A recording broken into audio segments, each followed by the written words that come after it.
So, this is going to be a little unusual. Treat it as a play.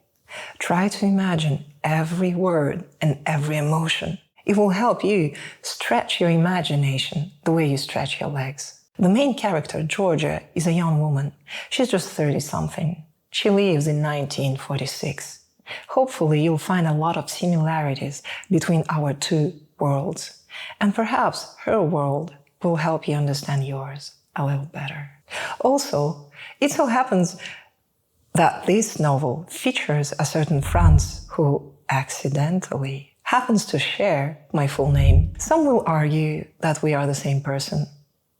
Maybe, but not all our choices are alike. Some drugs certainly aren't.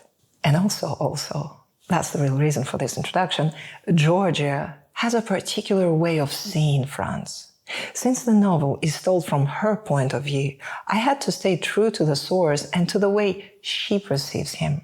But this is part of a whole literary universe called Bagatelle. And there are other novels. Some of them told from Franz's point of view, some of them told from Herbert's point of view. Since it's 1946 and Georgia, Franz, and other heroes lived 30s and 40s, in some novels you even have Hitler's point of view. Because, well, it's worth a try to go into such heads to see how do people do things they do. And how we all together, perhaps, can do better. You can imagine that Georgia and Hitler, for example, have drastically different perception of the world and of other characters as well. The way heroes perceive one another is subjective. So, when Georgia praises Franz, I do feel a little uncomfortable when I'm not acting.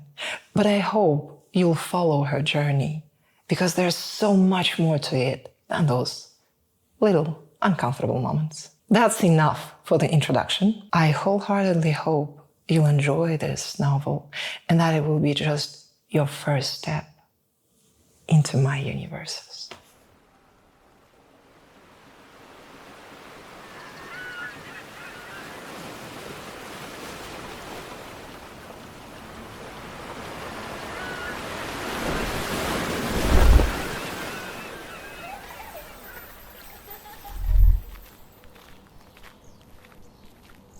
"Wer ist das?"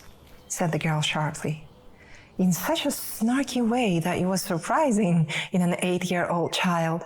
"Eva, my love, speak English." Oh no, the years didn't change his smile. He put his hand on her shoulder in an affectionate gesture of protection, but also of control. The girl looked at me with disdain. "It's Georgia, Franz, Mr. Wertvollen." How embarrassing. I sorely regretted the lamentable idea of approaching him. My name rang no bell to Monsieur.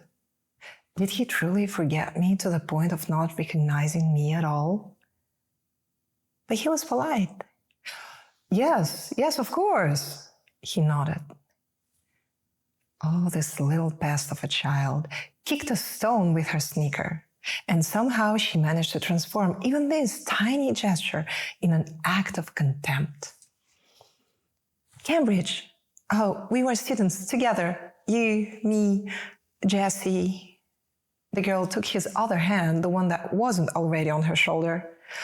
"Tu m'as promis un matin rien qu'à nous deux." I didn't mean to invade. He smiled brighter. No, of course you don't. Eva is just in her dramatic mood. "I'm Franz." He smiled at Dorothy. She instantly had one of her silly laughs that consumed her in front of attractive male specimens of Homo sapiens. "Oh, I know who you are. I saw you in the newspapers." Georgia was like, "I know him." And I was like, "No way, right?" But turns out she does. "And you met before the war, right?" Oh my embarrassment grew. "And this young lady must be your niece's daughter." Oh, you have a daughter? He has 4 children. He looked at me with a calm smile, and that's how I knew. Now he recognized me. He used to look at me with the same, a bit ironic, a bit sorry, not sorry smile during Alice's fits of temper. They don't mention it in the newspapers. No, the newspapers usually don't talk about my children. Politely smiled this creature that didn't age a day. I'm glad to see you, Georgia. Then he looked at the sandy trail. Oh, we were going to the ocean. If ever you'd want to join us, ladies. Thank you, but yes, of course. I heard they treat you with free ice cream by the pool. It should be before noon, right? Do you like ice cream? Asked my coworker, everybody, but mostly this gray-eyed pest of a child that didn't even condescend to answer Dorothy. I felt weird. The thoroughly watered green grass, the graphic blue sky, the blinding white columns of the building, everything in this Hamptons Country Club felt unreal. I haven't really spoken to Franz since he was 17. And now he's what? He must be 32, 33. But the war aged people. I felt old like a hag. And I forgot how embarrassed you feel about yourself in front of Franz, in front of all his glory. Of course he didn't age. How could Mr. Perfect gain even one tiny wrinkle? No, he felt just calmer. Yes, maybe more mature. His face became even more chiseled. And in front of, again, all this glory, I felt fat and old and wrinkled. I felt like a failure. Oh, never approach people with whom you shared some idealistic, self-assured, blind nonsense of plans back in your adolescence. Franz wasn't very talkative. Well, he's never talkative with strangers. Oh, but Dorothy didn't care. In her nervousness, she couldn't help herself. She kept going and going and going and going, and my embarrassment grew. And his daughter... Oh yes, this best of a child had his eyes. Probably also his nonchalance and maybe his intellect. So, how have you been? Asked he suddenly. What should I say? I served in the army? As a translator, I wish I could say that I was working for the CEO of General Motors, but Bob is not a CEO, and I am but a mere secretary. Maybe I should mention my nieces, that are technically my cousin's children, but I see them as nieces still. I have a cat. But then, doesn't it sound like my greatest achievement in those 15 years is a gray cat I salvaged from the gutter? How is your father? Thank you. He passed. Oh, I'm sorry. Yes, well, how is yours? He passed too. Said he rather brightly. Oh, then I remembered how bad their relationship was. So that at least didn't change. You inherited... Sometimes words just fall out of you. But he smiled. Yes, I did. To change the subject, I wanted to ask him about his mother, but what if she died too? Jessie? Jessie, then. Do you remember Jessie? Here you go. This is the smile of the Cheshire cat that I knew. Do you? What does he mean? Are you still... how is he? Dead? Oh. Sad. But with Jesse's way of life, no, still sad. So, you're in New York now for a couple of days. And then there was nothing left to say. He tactfully abstained from any questions. We arrived at the ocean.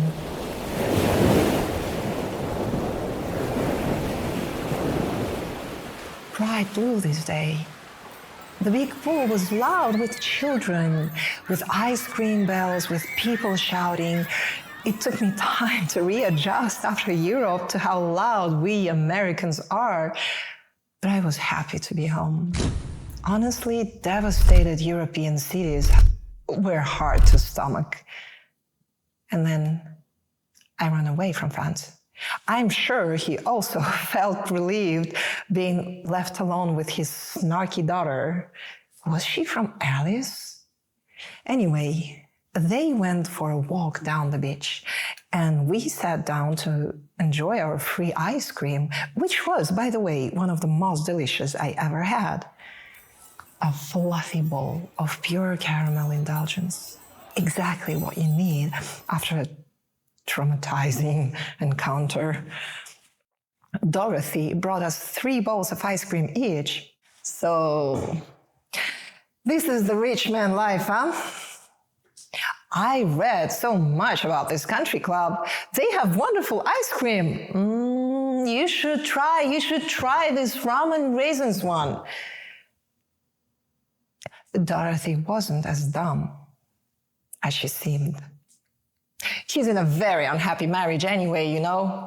I wouldn't like to be his wife, no. I bet he cheats on her like crazy. The seagulls were tearing apart a paper bag they snatched in some garbage bin. And, you know, his daughter, well, let me tell you, she doesn't look like a happy child either. And then my mind ran into questions. I didn't think about France after the yacht trip.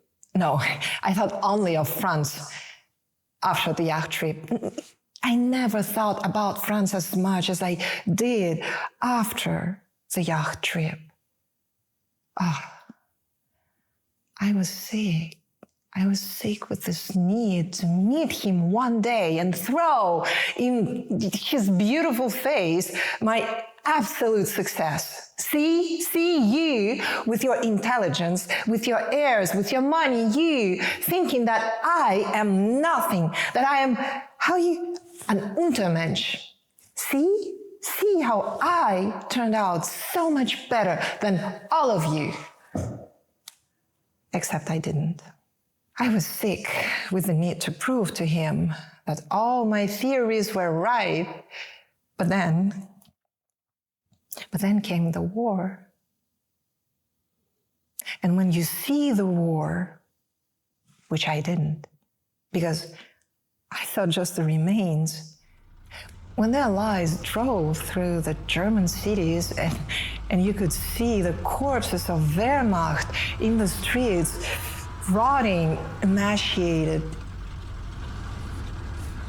snacked upon by rats and cats and dogs, I forgot he was Austrian. Driving through Germany, helping to build the cases against those high-powered criminals, I so completely forgot Franz was German, Austrian, I mean, but I never thought of him in Germany. I guess for me, Franz was Cambridge. Even if we spoke to each other just the first years, his first years in England. I thought about him in France and in Paris. There I discovered that he was very French. You can see that he grew up in Paris, but it's only in New York, just recently, when I saw his photos in the newspapers, that I discovered that he was indeed a hero.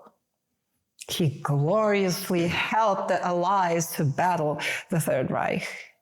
I wasn't surprised. They didn't specify in what impossibly glorious deeds he covered himself, but I bet it was something like piloting. Because I remember him loving the planes and talking about buying himself a plane to learn how to fly. I think he did it. Yes, I think he even learned it. Because I remember gossips about him almost crashing a plane in Norway. Or was it a car crash? Anyway, he did something extremely glorified like piloting. And here I am with my gray cat and an enfilade of jobs as a secretary. Not being able to afford this country club, but being here because of my boss. Being here because, well, just in case, if I need some paperwork done between my meetings. Being here with a colleague, excited by free ice cream. Oh, don't be sorry because of this guy. I'm not sorry because of him. I'm sorry for myself, which is the pettiest feeling. I try to reason with myself. Like, at least I'm alive. And well, I have a home. I have a cat and some money. I'm not a desperate German with a bombed house, a rat-eaten lost father, and no job offers to survive. And I'm not a Jewish refugee with no health and no relatives left. At least that, right? I should be grateful.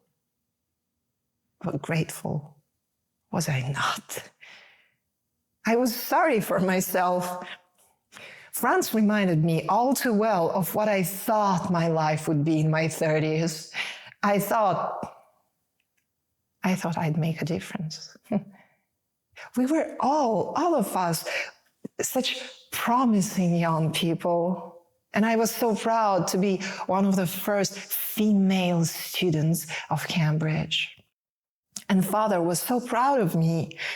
And all the excited aunts, oh, she will marry rich, she'll marry a peer of England. But then I came to England and found out that the peers of England are mostly after rich American heiresses. And all the rich American heiresses are mostly after creatures like Wertvollen. Or his obnoxious bane of cousin. Wait a second. Wasn't his cousin living in New York? Of course, the 18-year-old me was proudly against marriage, against all patriarchal subjugation of women. But now, honestly, there are evenings when I think that a cozy petit chateau in France wouldn't hurt. And that I would love to have a butler. And that I could probably put up with being cheated on while taking a sunbath near my perfect pool. In some huge estate, somewhere in Monaco or Argentina. Yes, I will take even Argentina. But with my best French red wine, my butler, and you know what? And my gray cat. I wouldn't even need to take lovers in revenge. I could just buy horses. Well, of course, this way of thinking was utterly heretical to my 18-year-old self. No, my 18-year-old self wanted barricades to fight on, fight for the people, fight the injustice. I believe Franz he was much wiser, even when he was 17. I would never believe he would have children, though. Him and Jessie, the fever of Cambridge. Well, of all the British high society, both were so talented, both reckless. Jesse wasn't that filthy rich, but he was a peer of Ireland with a castle, an alcoholic father, and absolutely no self-preservation instincts. I never slept with Franz, but I lost my virginity to Jesse. Back then, I was saying to myself that it was an act of rebellion against all the Puritan, narrow-minded habits of the United States. But now I think it was mostly the warmth of Jesse's pupils, the warmth of his hands, the way he looked at you that reconciled you with yourself. Because Franz was always so exigent. Be better or die. There's a French saying that fits him like a glove, born in lace to make just love and war. He loved his Nietzsche. God is that which must be stepped over. He even had this saying, plus ultra, further beyond. And Jesse seemed much more accepting and shattered and vulnerable. Oh, and angry.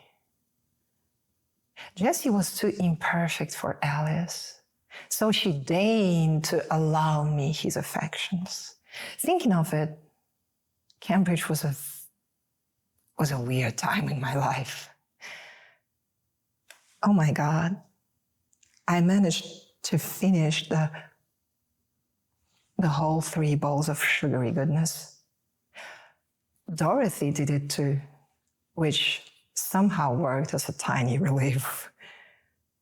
We ate them in silence, mostly. Sometimes I envy you.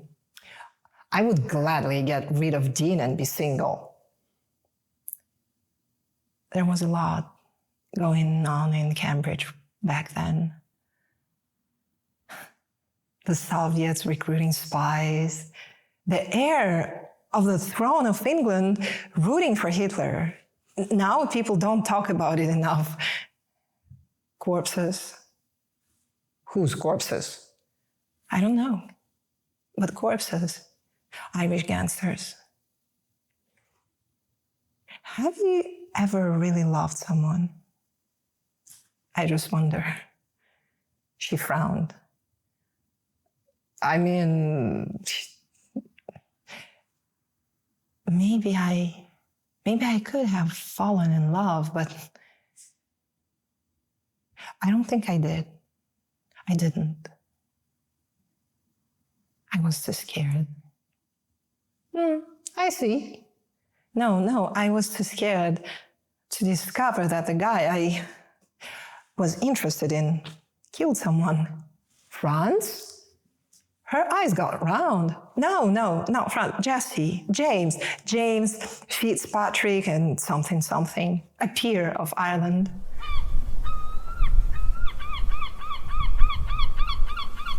The flying by seagull crapped on the tiles. Dorothy was waiting for a whole story, but there was no story to tell. Isn't it exactly why I felt so sorry for myself? I remember vividly one of the nights on the yacht. Jessie was already dead drunk. Franz and Alice were busy with each other, and Herbert, this obnoxious Franz cousin, stood a bit drunk under the stars. Oh, I had never seen such stars. The sky was black, but lilac. And you could see so clearly that all the stars had different colors. It was so beautiful. And I felt so lonely. I always found Herbert to be a highly unpleasant individual, spoiled, arrogant, and cruel, a soulless being, thrice scarier, because he was actually intelligent. He would have been nothing but irritating if he had been another spoiled, brainless, self-centered and egotistic rich douchebag. But Herbert wasn't. He was a psycho with the stare of a crocodile. And there on the deck, he was drunk and clearly disappointed, and I should have gone back to my room, but he noticed me. "Oh, don't be afraid. Come talk to me, Gloria." I should have gone back. But I was in search of barricades to climb, was I not? So I stayed. It's Georgia. Whatever, miss. I hated this feeling of having no control, but I was too proud to acknowledge it and too dumb to find a suitable answer, so I just stood there as a stump. For a moment, we gazed at the stars in silence.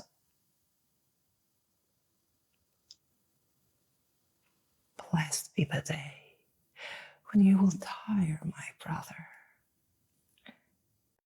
said he in such a warm and embracing tone that I thought I misheard. He smiled at me. "Aren't you a pretty little splinter?" I was so confused. He looked at me, clearly assessing and appraising my charms for the night. Then he looked at me as one would look upon a piece of steak now dried and covered in flies. Herbert could be such a gentleman, but never to me. He's the one of them all that I hated passionately and never understood. Not then and not now. But it's his voice I hear in my head when I scold myself, when I hate myself. And this is how I discovered, after 3 bowls of ice cream, that all those years I lived with Herbert even more than with Franz. But there on the yacht, I didn't find anything better than, "You are drunk." Sweetly so. I had no comments,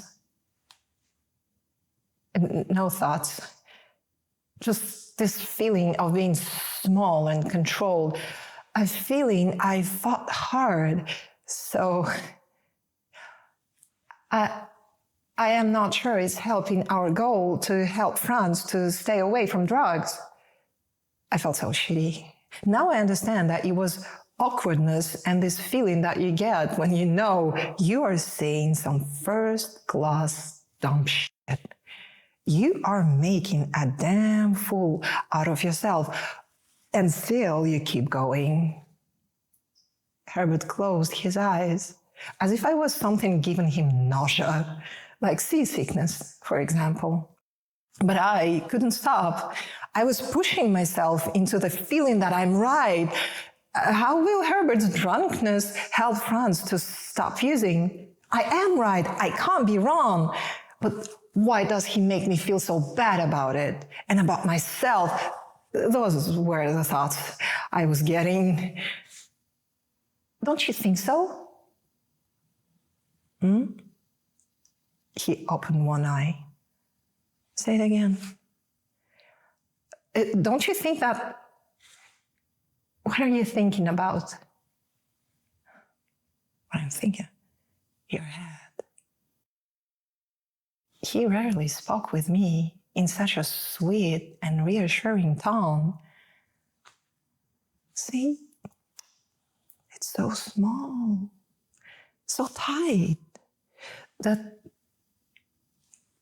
I think your dullness is just irremediable. I'm in awe. Mediocrity is everywhere nowadays, but to that point, wow.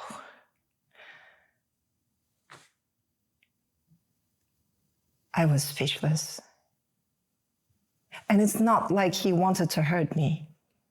It was announced as an observation and a commonplace. Sky is blue, roses are red, and my dullness is irremediable. Righteousness is a feature of a narrow mind, you know? I'm afraid yours can't be broadened up. Then he smiled. Have a nice life. It's improbable, but try your best. And he went downstairs. He didn't really talk to me before nor after. His behavior towards me was like I was Franz domestique, a person of no interest that the guests shouldn't notice if not by a short thank you when being served. So it was our only so-called talk, but it was largely enough for Herbert to live in my head and be the voice of my self-hatred for 15 years.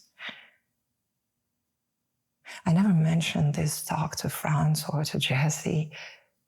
I was too afraid to discover that they thought the same.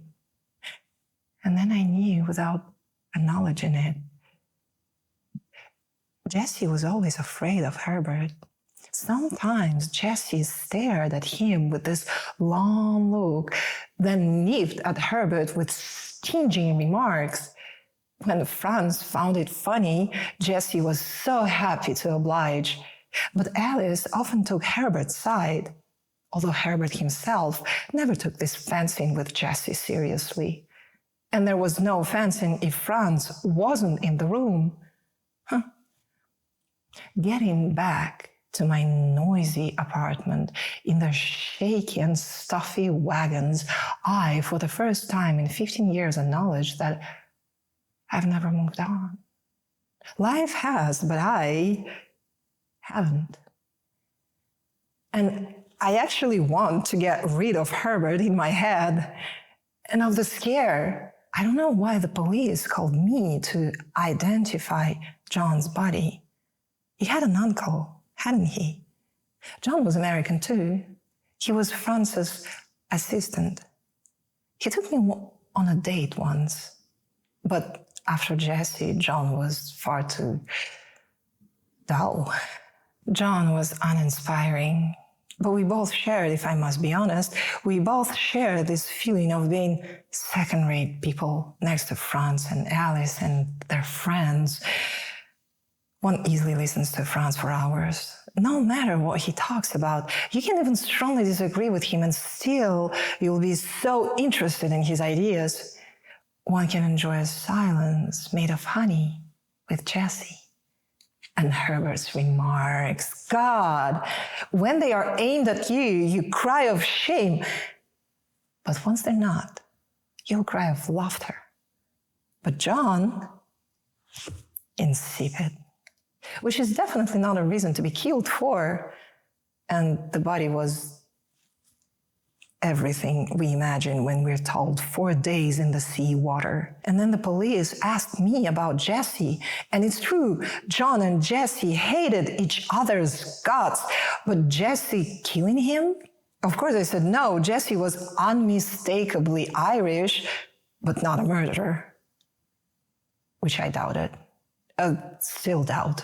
But acknowledging that Jessie could have killed John is acknowledging a whole layer I've always done my best to ignore. A layer I have been trapped in for 15 years already. But then I looked at my one-bedroom apartment. My plants, regularly cheered on by Sir Atkins, but still alive. My tidy kitchen, my striped bed. And I thought, Jessie, murder, corpses. I'm clearly exaggerating, right? My life never was dramatic and for the worse or the better, never will be. Sir Atkins jumped on my knees.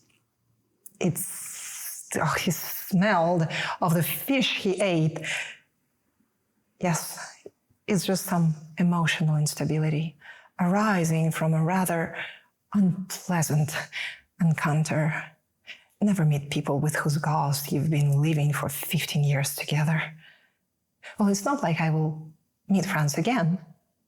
Damn, how I wish to meet him again, but in a parallel universe where I am the boss and he is the secretary and has next to zero children with people like Alice Cavendish, with any people, as a matter of fact. Maybe I wish to meet him again back then in England. Could then the story be better? Could it all? Sir Atkins, could it? Playing with the cat, I completely forgot about the kettle. I still have this habit for tea, no matter the temperature outside. And then I fell into my armchair. Happy I don't have to share my tea, my cat, my bed with any John or Dean. Was Herbert right? Am I a random atomic agglutination made for a dull behind-the-desk job? Well, I'm certainly not cut out of lace to make only grand things like love and war. I couldn't be a war pilot, right, Sir Atkins? Barricades turned out to be not my favorite spot. I'm far too attached to my Earl Grey and orange scones. I don't even know if I could be honest with myself. And after all those years, why even try? Honesty hurts. And everyone who yells about how honesty healed them, honestly, don't look healed at all. So why all this hustle, huh? When even John's green corpse stopped coming to my nightmares. And Jesse's dead anyway. Yes, Jesse's dead, which I still couldn't believe. He's dead. He's not coming for me. And no one was. In the first place, Georgia, you overestimate yourself like crazy.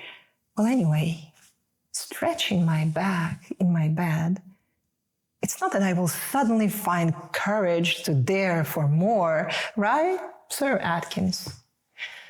And then you and me. Don't you think we have a cozy little life? Shit, it's midnight already. I've forced myself to sleep. My happy blue pills.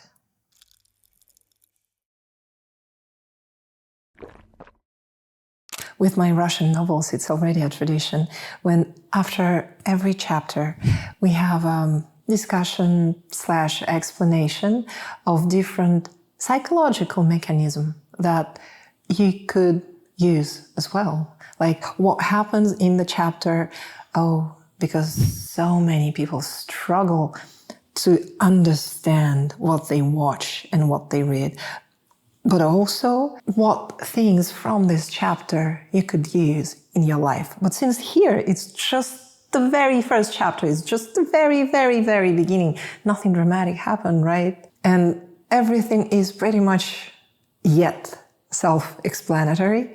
So I think it's a good opportunity to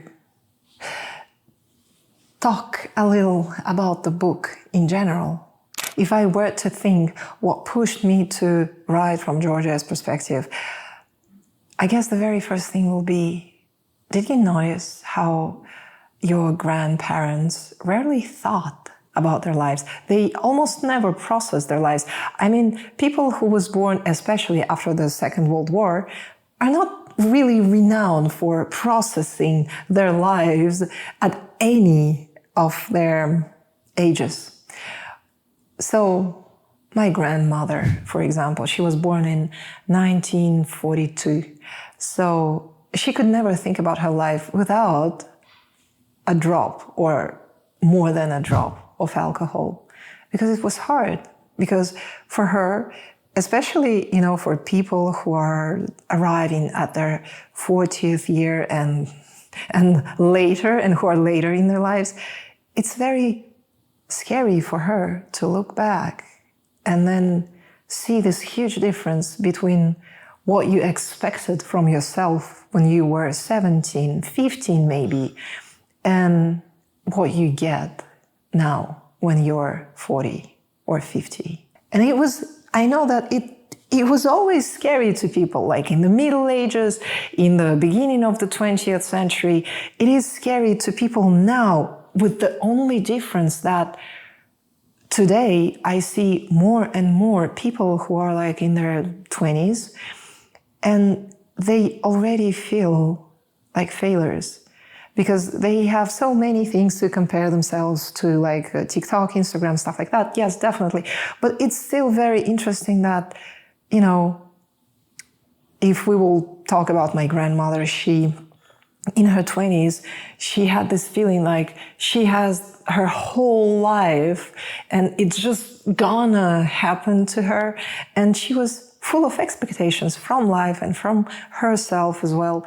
But today you see and you meet more and more people 21, 22, 23 years old, and they feel already so tired and of life and so scared by life. And I think that Georgia, who is 30, like 30 and with a little something in the beginning of the book, she's right there. She's right at the perfect time of having her existential crisis, her existential dread as well, because she also, it's hard for her to look back on her life. But I really wanted the readers to go through this journey with Georgia, because it is a journey you, viewer, listener, will be on anyway. Also, Georgia is single and she is lonely. She's not suffering from her loneliness. She is not craving a family or craving children, and yet her life feels so empty to her. Like, she has money, she's not wealthy by any means, and yet she's not starving. And then she understands also that since it's 1946, well, she has an understanding that a lot of people have lives much worse than her life. So still, her life feels as an ersatz life. Empty, tasteless. And then it's even worse because she knows that she should be grateful, and yet she can't be grateful because she's wildly unhappy, but she's afraid to acknowledge it. Also, because if she is wildly unhappy, then what must she do with her life?